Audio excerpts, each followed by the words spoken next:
Over the last 6 months or so, I've had a lot of loss in my life. A lot of people close to me have died.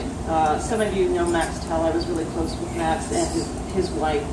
And I had a cousin who passed away quickly of a brain tumor in the fall, and a few other things in relationship. And so I was having a really hard time crying. And then I was at the Jewish Community Center writing to an exhibit there, and they had something called a grieving jar. And what it was symbolic of, in biblical days, the Jews used to have what they called grieving jars, where you could collect your tears in a vase, and then when you died, somebody would put it on a ledge outside your tomb. And this was to show that people had visited you, and it was to pay respect. Now you put a stone on the headstone when you go to visit somebody in a Jewish cemetery.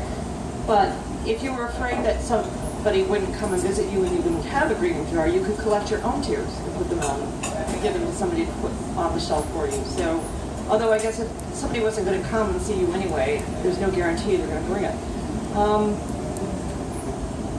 This is my poem where I let my tears come out. I am trying to birth my crying. It was somehow lost on a cold day when my children told me it hurt to hear me sob in the tub as I tried to drown the ending of my marriage. The year of stalled negotiations, recipes for the destruction of trust. The ligaments of love severed with crazy-making accusations and abusive threats. I believed my world had stopped, except my children still needed me to catch their pain, put it in a black grieving jar, a holding place so they could survive the train wreck of our life, and we could all go on. I'm trying to birth my crying. It was somehow lost on a cold day when at my father's funeral I watched my cousin fling herself over his casket to wail and moan.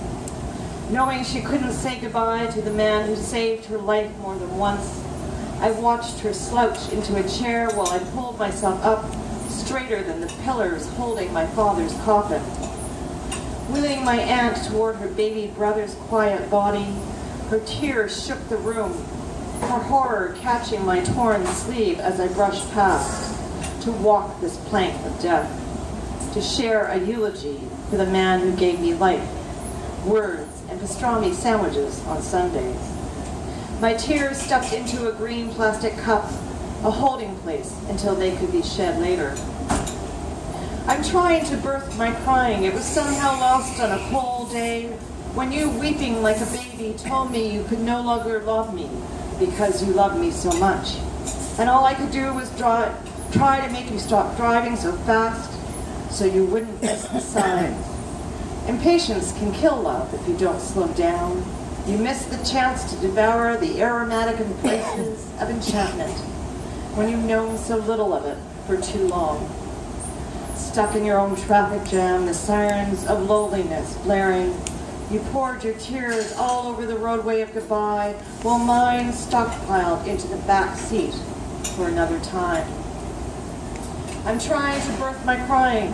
It was somehow lost on a cold day, stuck in a jar, a cup, a back seat.